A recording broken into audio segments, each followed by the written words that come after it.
This is Within Reason with Mike Matson on News Radio, KMAN. Good morning. I'm happy to say it's Friday after a long election week, and as we head into Veterans Day weekend, what for many people is a long weekend. Shortly we'll be speaking with Kathryn Focke of the Riley County Commission, one of the lucky elected officials who didn't have to worry about a pesky opponent this election cycle. She'll tell us what's going on throughout the county. I'm your host, Megan Moser. I'm the executive editor-director of the recently combined KMAN and Manhattan Mercury news departments. I'll be filling in for Mike Matson today and Monday. We are broadcasting live on KMAN AM 1350, a locally owned, locally managed radio station. We're also live streaming on YouTube and also recording this as a podcast, which is available on the KMAN website, 1350kman.com. Our sponsors are Stormont Vale Health, McCown Gordon Construction, and the Trust Company. The Trust Company is an independent, locally owned wealth management and investment company founded right here in Manhattan in 1992. The motivation that drives your financial goals, your life, is unique to you and your family. You won't find boilerplate, template-driven, off-the-shelf financial services and strategies of the Trust Company, but plans thoughtfully and individually designed, tailored specifically to your hopes and dreams. The Trust Company, locally owned, client-focused, their only allegiance is to you. Visit thetrustcompany.com. thetrustco.com. My guest today is Riley County Commissioner Kathryn Focke. Kathryn, welcome to Within Reason. Yeah, good morning. Kathryn is a Democrat and represents District 3, which is a little hard to describe, but I think mostly includes portions of the county in Manhattan, particularly the western and southern parts of town. Kathryn and District 2 Commissioner Greg McKinley both were reelected this cycle. Now, Kathryn, when you were elected to the County Commission 4 years ago, it was a pretty close race. She beat John Mata by such a slim margin that the race wasn't decided on election night, right? Right. I think it was something like 126 votes ultimately. Is it fair to say that this cycle was a little easier? Yes, definitely. 2020 was really tough, actually, because of COVID and having to work around that and changing plans on how we got to voters. I did do a lot of door-to-door, but very cautiously. So that made a big difference. I think on the night of the election, I think I was down 10 votes. Something like that. Wow. And then it went up and down. And finally the provisionals, when everything was counted, I was ahead. So it was quite a race. Yeah. And this one was less challenging. I would have to say that. And, For sure. I think a lot of times, even though I'm a Democrat, I have a lot of friends and constituents, that kind of thing, that appreciate my moderate voice and the way I really work with people and answer the questions and try to get the right things done for our people. For sure, definitely. Well, great. I know that, you've mentioned to me that some people seem to confuse a little bit the duties of the city and the county commissions or what their roles are. Could you just start out by telling us a little bit about what the county commission does and how it's different from the city commission? Well, the county commission is based on three. We only have three commissioners, and one of the biggest differences between us and the city, and also some other counties in the state, is that we don't have a county administrator. So that leaves all the major decisions to the three of us. We do all the employee evaluations. We work with the department heads directly, and that makes a big difference. The city has their own system of taxation. They are a taxing entity, and they have their own mill levy and those kinds of things. And there are 5 of them that are elected, and they're nonpartisan. We are partisan, elected Democrat and Republican. That's Right. another thing. We do have services that aren't at the city. For instance, we have the health department that was turned over to us in total back in the 70s. It was a city sponsored organization, but we are in charge of the health department. We're in charge of the EMS ambulance services, of which we're building a new ambulance building that should be completed by the next year, first part of the year. We do have the emergency services, like if there is a catastrophe in the county, we have EOS set up, so we have localized or on the spot communication to work with those kinds of things. We are in charge of elections through the county clerk's office. We do have property appraisal is under our purview, and we have a planning department which does a lot of the all the comprehensive planning and the structure of the county as far as the way they're appraised. We do have the Register of Deeds, which is they don't have at the city, and all the deeds that are registered wouldn't, like a mortgage or any of those kinds of things. They're registered with the county. Right. Lots of things. Just a lot of things. We have the court system, the county attorney's office is under us, and the court system too. So. Okay. So many different things. Yeah. Lots of different functions for the county, for sure. Okay, well, great. Well, having completed one term on the commission, what kinds of things have you learned, and what would you like to accomplish this term? Okay, well, I've learned that, getting along and having a good relationship with the other two commissioners is very important.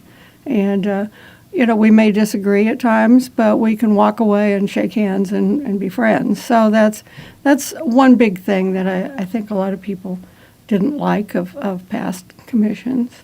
And, we spend a lot of time working on, we spend a lot of time talking, trying to solve problems for people. One of the things that we did that I never thought we'd ever do I never really thought about it. We do fence viewings. If you have neighbors out in the country that are not agreeing on fence issues, we have to go out and arbitrate those things. Okay. So it's sometimes it's in 103-degree temperature, and sometimes it's not. So wow. So that's something that I had never realized before. Yeah, that's interesting. Yeah, interesting. and we have been working on planning, strategic planning. We have a lot of space in the county that's being rearranged due to some new construction and remodeling. And we have a lot of space that's not used well. And my background is in space planning and design, so I've noticed a lot of things that need to be changed. Sure. So. Great. Well, we'll get a little deeper into some of that in just a minute. Our guest is Riley County Commissioner Kathryn Focke. We'll talk more after the break when Within Reason continues on News Radio KMAN. This is Within Reason with Mike Matson on News Radio KMAN. Manhattan Broadcasting is keeping it local. Dollars spent locally today help build a better community for tomorrow. D&I Plumbing, Heating, and Air will provide honest and quality service when you need it most. From a leaky faucet to replacing your water heater. Trust the experts at D&I Plumbing, Heating, and Air, your York and other makes and models local dealer. Call 537-7138 today. Turn your memories into a masterpiece at Candlewood Frame Shop. Whether it's framing your favorite picture floating around in the digital cloud or creating a shadow box with cherished things or memorable events, Candlewood Frame Shop. Let them turn your stories into a masterpiece. For a once-in-a-lifetime experience, engagement ring shopping simply can't be duplicated on a computer screen. At Fifely Jewelers, you'll be pleasantly surprised by our pricing compared to buying online, and we offer financing. Plus, you'll have peace of mind by shopping locally with Fifely Jewelers. Manhattan Broadcasting is keeping it local. Find more great local businesses plus special deals and offers when you keep it local on our website. Stormont Vale Health is your go-to for exceptional care right in your own neighborhood. The Flint Hills campus in Junction City is open 24/7 with a full-service hospital and rural health clinic. You'll find primary care and advanced lab services at our Wamego clinic to keep your family healthy without the drive. Our Manhattan campus offers a wide range of primary and specialty providers, plus imaging and lab services, and a pick-me-up at Radina's inside our campus. Visit StormontVale.org. Stormont Vale Health. High-quality care closer to home. There's still time to save big money on your roofing project at Menards. We have an unbeatable selection of Atlas architectural shingles. Castlebrook, Briarwood, and Pinnacle all feature a limited lifetime warranty and up to 130 miles per hour wind warranty. Choose from 20 styles in stock, ready to take home today. Stop in to shop our wide selection of roofing products or visit Menards.com for more great deals happening now. Save big money at Menards. November is here, and that means Military Month at Midwest Dream Car Collection. Visit now and explore the rare loaned special display of historic military vehicles and uniforms through the end of November. In recognition of our local heroes, veterans, and active service members, they receive free museum admission all month long. For more information on MDCC Military Month, visit MidwestDreamCarCollection.org. When your car is making a strange noise, no matter what it is, you can't just pretend it's not happening. That's an interesting sound. It's like your mental health. If you're struggling and feeling overwhelmed, it's important to do something about it. It can be as simple as talking to someone in your community, or just taking a deep, calming breath when you need it. Nice. For mental health resources, check out loveyourmindtoday.org. At loveyourmindtoday.org, you'll find information that may help you get through a tough time. Things like tips for dealing with stress, how to navigate difficulties like financial worries, anger, substance use, and more. You can also find real stories of how people navigated their own mental health challenges. Because once you start to address the problem, you can go so much further. Visit loveyourmindtoday.org. That's loveyourmindtoday.org. Brought to you by the Huntsman Mental Health Institute and the Ad Council. The Ramsey Show. So I am 20 years old, straight out of high school. I moved to Phoenix, Arizona to start my own business selling furniture. What does selling furniture look like? So I go around picking it up, clean it up, take really good pictures and sell it. I'll probably do about 100 grand this year net. Wow. Some of you are standing around with your finger in your ear. And then you got a 20-year-old with a high school education that's making 100 grand flipping used furniture. He's laughing all the way to the bank. Financial advice for everyone. The Ramsey Show. Weekdays from 10 to 1 on News Radio, KMAN.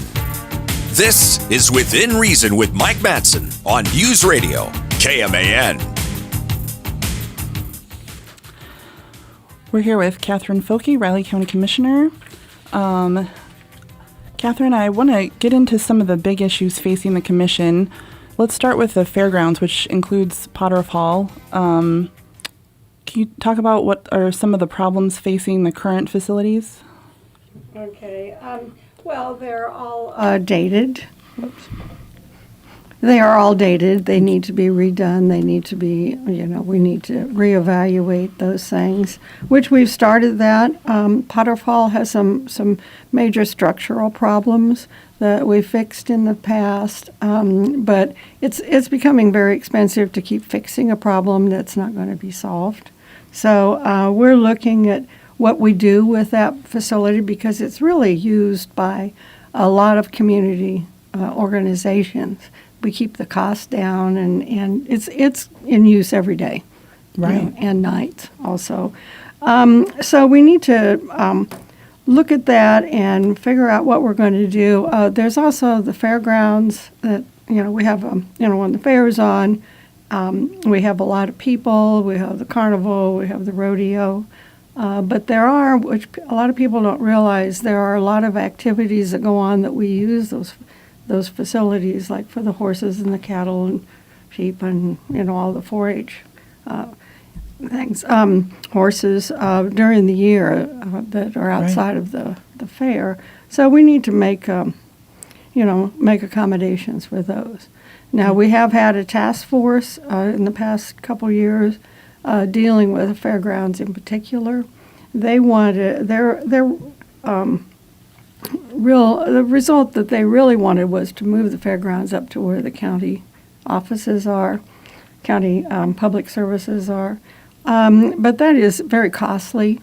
At this point, we really don't want to spend that kind of money that it takes unless we can raise some money from private entities. So we're looking at, in our strategic planning that we're going to be doing quite a bit of this next year, what are we going to do? The park over there, Seco Park, is large. The county owns the largest portion of the acreage, over 51 acres. It's kind of in a U shape. It probably could be reconfigured, so we could keep all those facilities there, but it's going to take a lot of work to get that figured out. It may turn out that would be, equal in cost to moving it. So those are the kinds of things we have to look at. When we got into talking about strategic planning, my goal was and is to get it done and get things underway within the next 3 years. I don't want to leave it to another commission for another day, and have the plans that we come up with, which will be very detailed, to be put off again and again, which they have been in the past. So. That makes sense. At this point, is there any option that you favor? Moving versus rebuilding in the same location? Do you not know yet? Not necessarily. I'm a kind of person, I like to look at all the options and then make decisions based on that and the cost of them. Makes sense. Okay. All right. Lots of elements at play there for yeah, sure. It's always good to have options. Definitely. So. Well, and so you mentioned strategic plans. Do you want to talk about some of the facilities changes that are also on the table right now? The ambulance facility or anything else that you want? Sure. Well, we started this. We got ARPA funds for building the new EMS building that's being built as we speak. It's coming along very well. It should be done the first part of next year. What happens will be that the ambulance people that are now located in that building built back in the 60s, it's kind of like in a berm right next to the current property. A lot of the administrative and the ambulance are housed there, so they will be moving to the new facility. Some of the administrative offices are over in the health department. They'll move out of there and into the new facility. So we will have spaces there. What we're planning to do, and what we have included in our funding that is left in the ARPA funds, we are going to be remodeling that old ambulance facility and move the fire department, number 1, and EOS services from the building downtown into that facility. So that will leave a lot of space open, both in the health department and, in the current building. It's the one that I'm in, the East Plaza building, they call it. So, there's that. Community corrections really needs to be moved, or it needs a private entrance into it, so we need to look at that. There's a lot of unused space in the current health department that can be utilized. We might move people from the Family Resource Center in there, maybe. But there's a lot of options on the table. But it's kind of a domino effect. We might move IT into the fire department, where they are now, their space. Who knows? It's just a lot of different things we have to consider. Yeah, lots of puzzle pieces. And then will that leave you with some unused spaces that you have to deal with? Well, yes, there will be some unused spaces, or we are planning to put all new windows in the Plaza East building, which once we do that, then it kind of then everything else kind of gets remodeled after that. Okay. We do need more space for the appraiser's office. Their storage needs are really high. them and also the Register of Deeds. They really need some more space. So, I mean, everybody wants more space, but we have a lot of space. The elections office did move to the Plaza East building on the 4th floor, a new space for them that will go, for many years. And so that space down on in the clerk's office has been vacated. So there's a lot of space there that really needs to be worked on too. So. Right. I saw that new elections office space. It's very nice. It's really nice. It looks great, and I know they're happy to have more rooms. So. Oh, it's a great facility. Yeah. Wonderful. So. Well, you mentioned the health department. I know another big thing on the agenda right now is finding a new health department director, and I hear there's news on that front. Mm-hmm. Yeah, we have hired someone who's very well qualified, and but that announcement, there's still some things that need to be done. It should be announced hopefully next week or in the next coming couple weeks who that is and when that person will be moving here. So. For sure. Well, the job description definitely changed from, several years ago, and we're probably past the worst of the coronavirus pandemic. But yeah. Do you want to say what you guys have looked for in a health department director, and how has that changed? Well, we haven't changed the job description all that much. Right. We do need someone who is a really strong administrator that understands all the programs that we have and how they all work together. Finances are a big thing. How you handle all the grants, because they have a lot of different grants, both federal and local and private grants that come in. So that's a big part of it. We're going to figure out compliance for all of those. The other thing that I've been interested in is doing more rural outreach for the health department. I've looked at that, and a new director, someone who has some experience with that and who is willing to go out and bring health care to the rural communities that we have. That makes sense. Yeah. Great. Very important job, though, for sure. It really is. Yeah. We've heard the commission discuss sometimes other staffing issues. Are there other departments right now where staffing is a problem, or you guys are trying to fill positions? There's, excuse me, there's always a few positions open. We are looking for someone. We've got openings in public works. Elections, we've been pretty full. We've had a lot of temporary people that have come in. We just hired a financial or promoted, and we're going to be hiring another financial specialist. A lot of it to look at the grants and compliance issues. So. Okay, great, wonderful. We're pretty good at staffing at this point. Good. Yeah, I think were there some openings like in the corrections? Yeah, we have we have some openings there. Yeah, so those take pretty specialized people. So. Great. Well, we will in just a minute. We'll get a little bit more into the police department, but for the moment, we'll go to break. Our guest is Riley County Commissioner Kathryn Focke.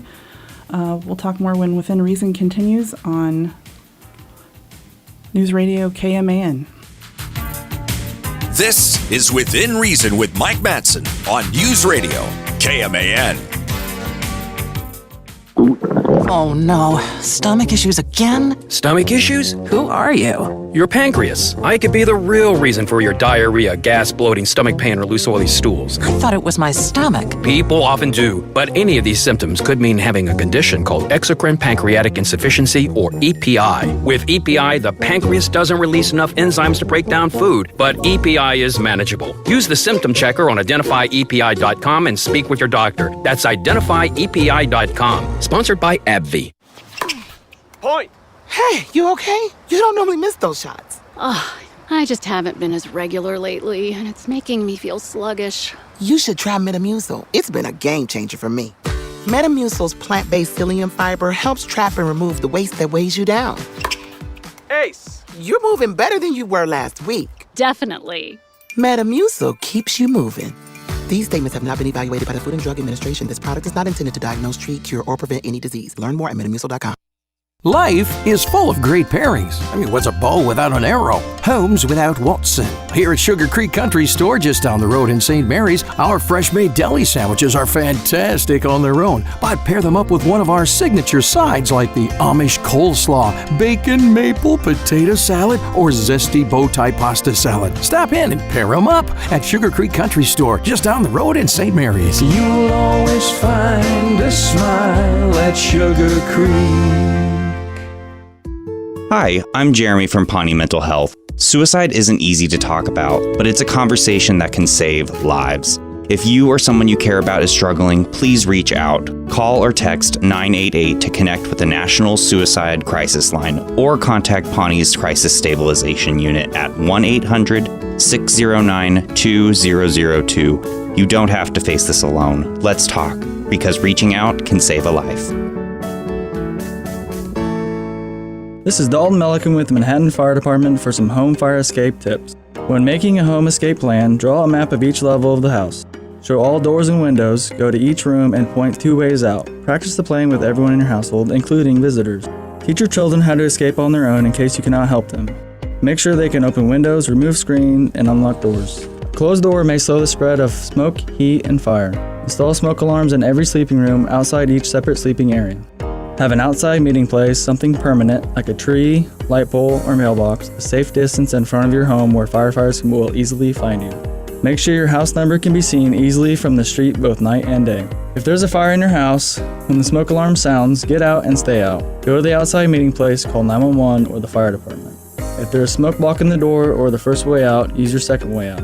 Smoke is poisonous. If you must escape through the smoke, get low and go under the smoke to your way out. For more fire safety tips, visit us on Facebook at Manhattan Fire Department. Brought to you by the Manhattan Fire Department and Manhattan Broadcasting Company. This is your captain. We are going to be experiencing some slight turbulence. Please fasten your... Oh, hold on. Just got a video of my cat. Imagine the pilot of an airplane was as confident as you are texting and driving. Seems kind of crazy when you put it like that.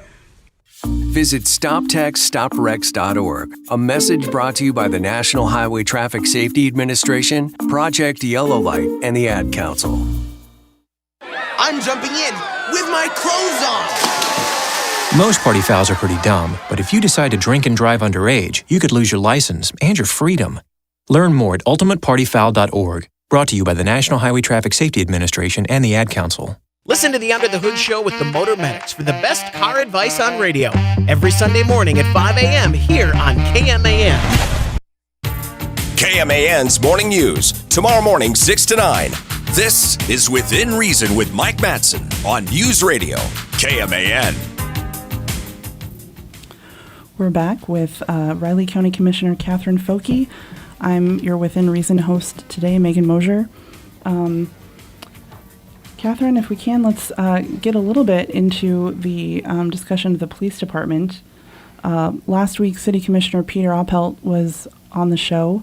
He spoke a little bit about the RCPD, which here is a combined city and county law enforcement agency. For those who don't know, its budget is, I believe, funded 80% by the city and 20% by the county, and then a board oversees the police department and approves its budget. So I know there's no particular proposal related to this at the moment, but Peter said there had been discussion about changing possibly the setup of the law board. Is there any such discussion on the county side? Well, we have had several citizens that have come in and discussed it with us, with their ideas. Well, we'll go back to the funding at this point. It's 80-20. The county is responsible for all the facilities and their upkeep, which the cost of those of that has gone up quite a bit. Mm. And so even beyond the 20% at times. Interesting. So, we right now the jail is at capacity, and a lot more female offenders have been in jail. So when we go over the amount, because you have to keep the sexes segregated, or, Sure. separate, and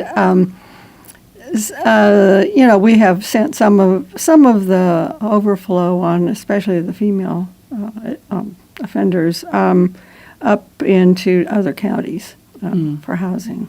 So it's been tough, that kind of thing. They're very short on facilities. Right.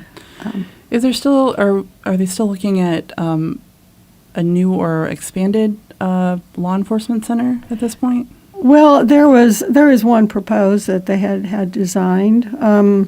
I saw that proposal. It was very expensive. It was like over $20 million to build a new facility. So that really, we really need to really watch our budgets. So I'm not for sure if that's ever going to fly, but we'll see. There is a law board that consists of city and county officials and citizens that control the budget and control the workings of the police department, right? Which was established by law back in the 70s. That's why we have the consolidated police force. Right. Well, and so you, I believe, are not on the law board right now, but have been in the past, you said, and hope to be again in the future.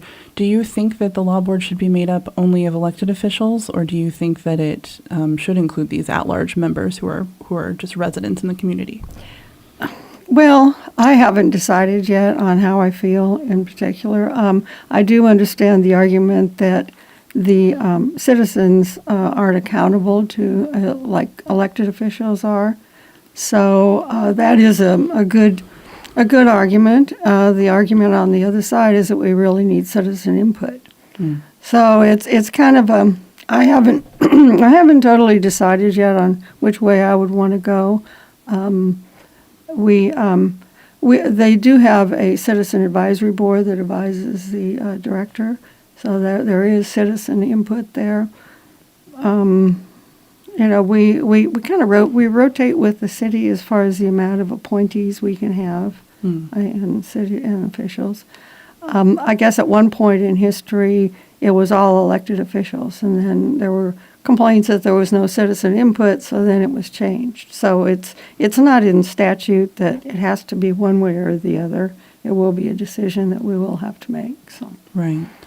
Well, and another idea that was floated, or is floating around, I guess, is that the possibly the police department could become a taxing entity, itself. That would obviously require the change of state law, but it would be, directly answerable to the voters, I guess, for the budget. I think that a lot of times the RCPD budget increases faster than either the city or county. What do you think about that idea? Well, it's an interesting idea. I'm not for sure legally how it would all work out, and how it would be better for us. I think the complaints have come in is that the police department has when they have a large increase, it really shows only in the city and the county's budget. It isn't a line item, and like you say, it's not accountable to the citizens by election. So.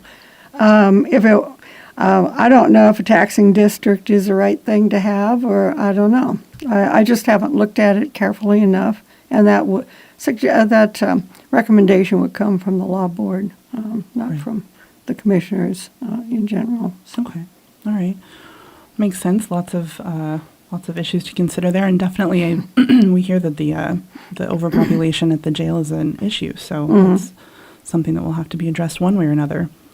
Let's talk for a little bit about taxes. Obviously, everyone's concerned about their bottom line. Right. Do you want to talk about the tax and budget situation? Yes. Yeah, we all are, including myself. I own property in Manhattan. And, affordable taxes are very important, especially as people move here. And for the older residents or people who've been here for a long time, don't like to see their taxes go up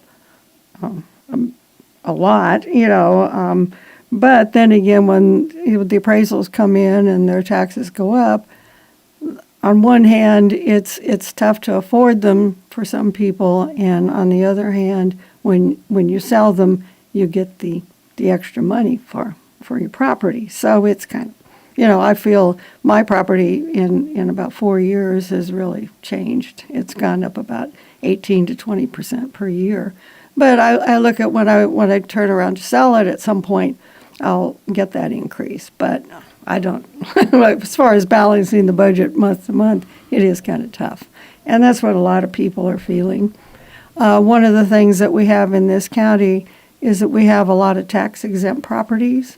Like, for instance, the churches, the hospitals, K-State, Fort Riley, all those entities are tax exempt. And it's over 40%. Wow. And so that makes a big difference. So to provide services, we still provide services to all those entities, like roads and bridges and those kinds of things. But it's hard to balance those two. Keeping prices or taxes affordable and providing the services that are needed. Makes sense. Are you, you mentioned the increase in property taxes over the last couple of years, and especially last year, I think was a pretty big jump. Are you seeing a lot of people complaining about that? Yeah, when our budget's being discussed, we get not complaints, but a lot of concerned people, and some complaints, but a lot of concerned people about taxes. And there's been talk at the state legislature to have control the taxes, the property taxes, but that and the values would have to change or be stagnant, which isn't really equitable to people, in different neighborhoods. That's true. Yeah. Okay. Great. Let's talk a little bit about another thing that's been coming up, which is the Keats wastewater system. Mm-hmm. Can you kind of tell people what's going on with that? Oh, sure. I've been working on the project for like 2.5, almost 3 years, there was a problem originally in that the lots were originally platted by the Rock Island Railroad in the town of Keats, and they are too narrow. They're all under 1 acre. Most of them are 0.6, some or less, but they had like septic systems installed, and after the when septic systems were available, no outhouses, which was originally there with private wells, and so as environmental regulations have come in, you can't have a septic system, the lateral fields, unless you have 1.4 acres. And most of them are under that. So what could happen and would happen eventually is that as those septic systems go out, and they will fail over a period of time, they won't be able to replace those. So then they're kind of like, what do we do? Properties could be condemned and people would lose their homes and lose all their value. So we've been working on this for quite a while, and looked at a lot of different systems that could solve the problem, and we came up that we needed a non-discharging lagoon system. So then I worked very closely with a lot of community members trying to find a location to put the lagoon in. And it was very tough. Most of the properties around that area we were looking for like 10 to 15 acres. They're owned by they're farmed, and it's good bottom land, and it's good agriculture. They didn't want to. Most people didn't want to sell their property to us. So we've gone through a whole process, and we finally have purchased some property next to the park up there, right next to the Keats Park, where we're going to be putting in the lagoon. And we're in the design process now. We've had to locate all the underground systems, water, electrical, any of those things that are gas, all those kinds of things that are underground. So we've been identifying those and the height of the groundwater and whether they have wells and all sorts of things that need to be looked at. I did see a presentation yesterday that is showing a lot of those things that need to be worked on and relocated, and how we can hook up all the residents there to the lagoon system. So it's a lot of infrastructure work. We will be having a community meeting in Keats on Tuesday evening at 7 o'clock, where we will present what the engineers have come up with and tell them where we're at money-wise. We do have several grants from the state of Kansas, from the Water Board and KDHE, that are going to fund the majority of the project. Oh, great. So we're short about $1 million, and we're working on that. But its total cost is around $4.8 million to do this project with the infrastructure. So great. Well, great. Well, sewers are one of those things that's not glamorous, but very important. So we'll take a quick break, and we'll be back with Riley County Commissioner Kathryn Focke when Within Reason continues. This is Within Reason with Mike Matson on News Radio, KMAN. At Stormontvale Health, our patients are our neighbors and our communities our home. We invest in your health and our community by bringing high-quality healthcare closer to home. From our Wamego Clinic to our new campus in Manhattan and the Flint Hills Hospital in Junction City. Our partnerships with organizations like the Mayo Clinic and the Children's Miracle Network bring top-notch expertise to our region. We take pride in local collaboration to stay connected to our communities. Visit stormontvale.org. Stormontvale Health, high-quality care closer to home. Lemunion dry out and foundation repair when the big surprises strike your home. Mike Lemunion here with Lemunion Dry Out and Foundation Repair. I'm joined by Mr. Ed himself.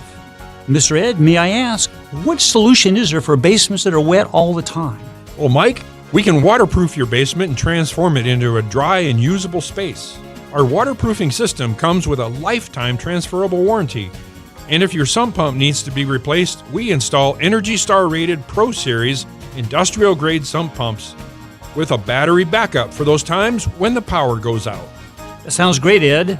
For a permanent solution and your peace of mind, visit us at lemunion.com. That's LAMUNYON.com today, or call 1-800-528-5535 and schedule a free consultation, not a sales pitch.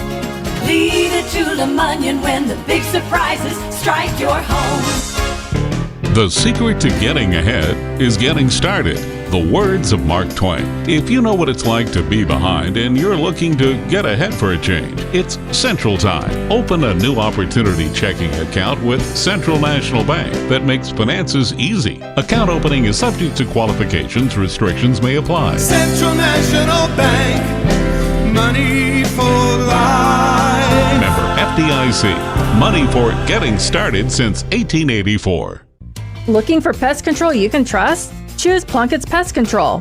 Proudly family-owned and serving local communities for over 100 years. Their expert technicians live where they work, ensuring personal, reliable service. From ants to rodents, their team will assess underlying issues, recommending and implementing preventative measures before considering chemical treatment. See for yourself why homeowners and businesses rely on Plunkett's Pest Control, keeping pests in their place, not yours. Visit plunketts.net today.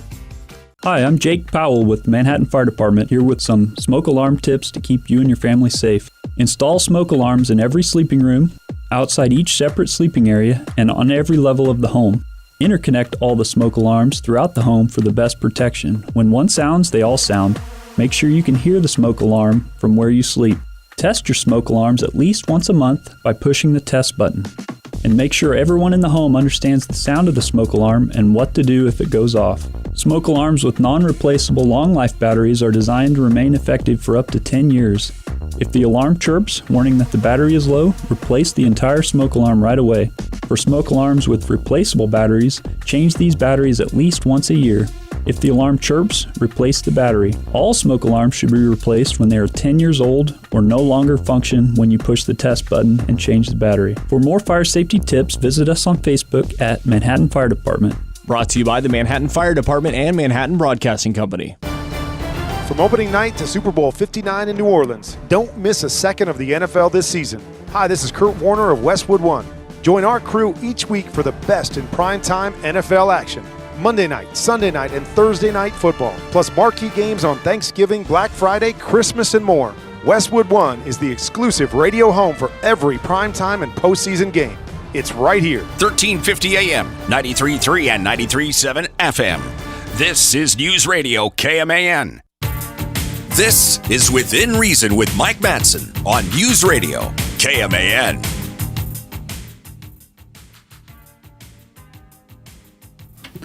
I'm Megan Moser. This is Within Reason on News Radio KMAN.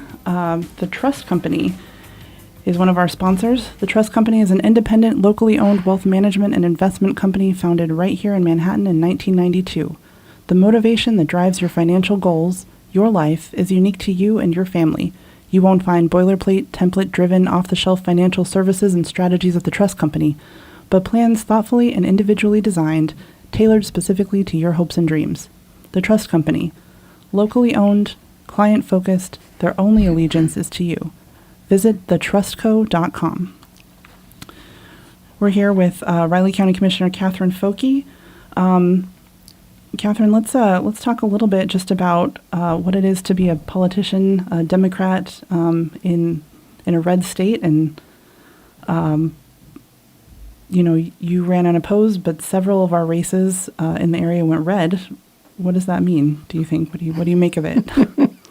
Well, it's we had in the past the national election hasn't always bleeded through into the local elections as much as this one has. It was a surprise to many of the people that have worked really hard on the Democratic side, I know. We had two races, or three races that were blue. Harris, Vice President Harris, she was over Trump, mm-hmm. and then Sidney Carlin and myself, who were unopposed, mm-hmm. we won. The other, the Senate race, and the other two races for state representative and Senate and state representative, they were lost. And one of the things is that our district, through redistricting, was Riley County has 5 representatives on the House level, which is a lot for our county, and that was done on purpose, and to make them redder. Mm. So, in general, our county has gone blue for many years, and so this one's still blue. It's not as blue as it was, and there'll be a lot of evaluation on the two races and going forward. In the next couple of years, we'll have House races open again. So, I don't know. I don't know what the future brings. It is an awakening, I think, to the National Democratic Party on the things that they looked at and the things that they focused on, as opposed to really understanding what people were feeling. I think there's a real disconnect there that has to be dealt with. So. Mm-hmm. That's interesting. Yeah, it's just in case people haven't seen, Riley County, I think, was one of 4 counties in Kansas that went blue for the mm-hmm. presidential race. Were you surprised with the outcome of that election? Yes, I was. I thought that Vice President Harris would do much better.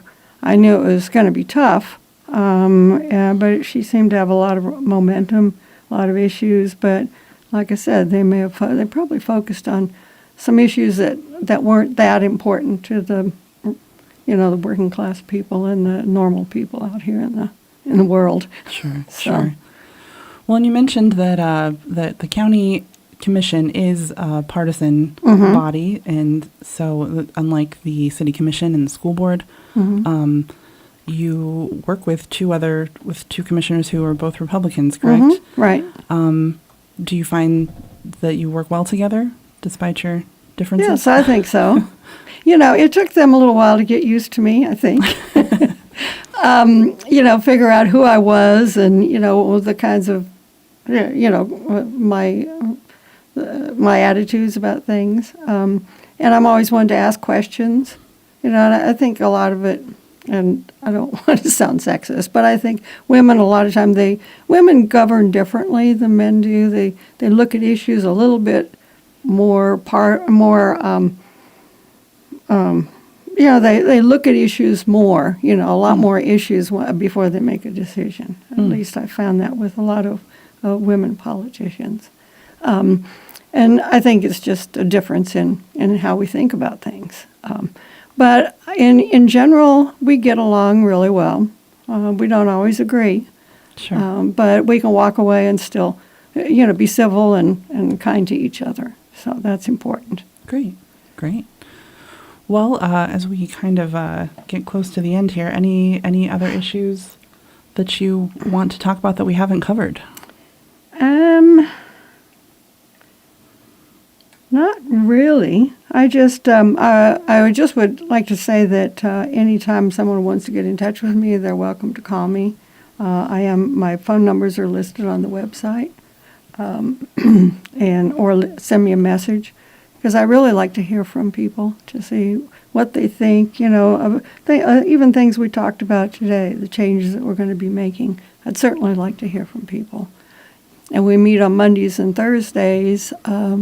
And, we rarely get anybody in to listen to our commission meetings. We are streamed on YouTube also. But it would be good to have people come in and talk to us and let us know. There's a public comment section at the beginning of every meeting. We also go on the road quarterly to the smaller incorporated towns in Raleigh County. So great. And meetings Monday and Thursday, and where and when? We meet at, our meetings start at 8:30. That's when the public comment starts. And we meet at the Plaza East. It's faces 4th Street, the main building. It's behind the regular Plaza building where you get your licenses and stuff. So. All right. Well, so thank you, Kathryn Focke, Riley County Commissioner. Thanks for being here with me. I was your host, Megan Moser, filling in for Mike Matson. On Monday, Veterans Day, we'll have a pair of veterans, Brad Spade and Laura Trinkle. They're going to talk about their experiences with the military and what it means to be a veteran in this community. On Tuesday, Mike Matson will be back. His guest is going to be Riley County Clerk Rich Vargo with a postmortem on the mechanics of the election, the turnout, the election security, all of that. I'm sure he'll have a lot to say as they begin counting the provisional ballots and canvassing. So thank you very much for being here with us. Again, I'm Megan Moser, editor, executive editor of the Manhattan Mercury and K-Man newsrooms. And this is Within Reason. Join us for Blueville's Horticulture Hits